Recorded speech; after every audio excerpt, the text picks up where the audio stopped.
Hey guys, welcome to the Entrepreneur Show, episode 15. And we got a special show planned for you. We're going to talk about how the recession started. We're going to talk about Obama's stimulus package. And we're going to have the Acid Russian segment. It's going to talk about some of the negatives what he doesn't really like about the stimulus package too. Oh well. And the music of the day is Get Your Hustle On. Do it now, baby. Alright, let's get the show started. Okay. I know you're feeling me behind them penitentiary walls. Put me on a visit, listen, I'll be in to see y'all. Talk to him. Your mayor ain't your friend, he's an enemy. Just to get your vote, a saint is what he pretends. Hi guys, welcome to Entrepreneur Show, and now I'm going to tell you how the recession started. Before I tell you how the recession started, I had to tell you how banks work. The way a bank works is that banks give loans to people, and in return people give them their trust, telling them that they'll pay back the bank in X amount of years. At the same time, banks make deals with people who have large amount of money and businesses, saying that if you put your money in my bank, you not only have a security purpose, at the same time we'll give you interest. And when businesses and people who have large amount of money put money in the banks use that money to give loans to other people, and this is how a typical bank works. And banks, before the recession started, banks were doing pretty well. But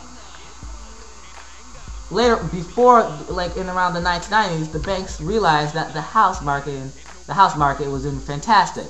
It wasn't doing fantastic. It was doing great. It was ridiculous. You could buy a house for $200,000. In a few years, it'd be worth $300,000. Just by a few years. So the bank did something really risky. They said, you know what?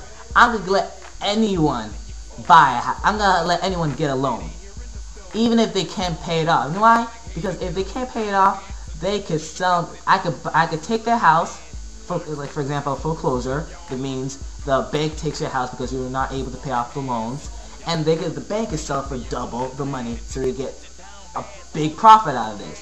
And many banks were doing this, and they were getting millions and millions and millions of dollars. Problem is, the house market had crashed.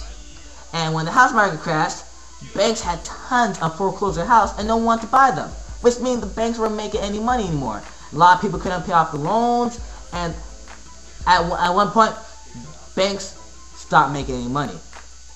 And that wasn't the biggest problem. At the same time, when people realized the bank weren't making any money, and large businesses and people who had a large amount of money who invested in these banks realized they weren't making any money, they got scared and they had fear. So you know what they did? They took all their money from the bank. See, the problem is the bank doesn't have all your money.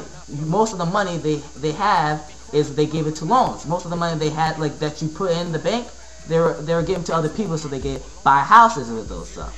So when everyone started taking money from the bank had nothing else to do but collapse. And the thing is, banks are the root of the U.S. economy. The banks are the vein. The banks are the blood system. If the banks fails, everything else fails. The bank was just like the trigger point. Once the bank fell down, it was like a domino. It just brought everything down with it. And that's how the recession started. It was because the housing market crashed. The banks were doing really risky. They weren't even thinking about this. They were doing stupid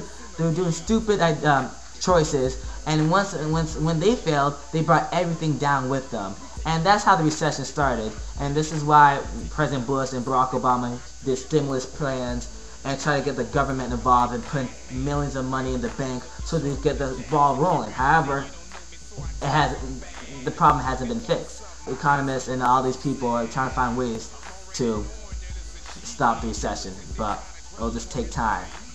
Hopefully, sooner or later, we'll get back up. But next is Barack Obama's stimulus plan. And if you're still confused, there's a video on how the recession started. It's a cartoon video. They break it down very slowly, and it's really good. I watched it, and it's really good. It breaks it down clip by clip. So, link on the side. Peace.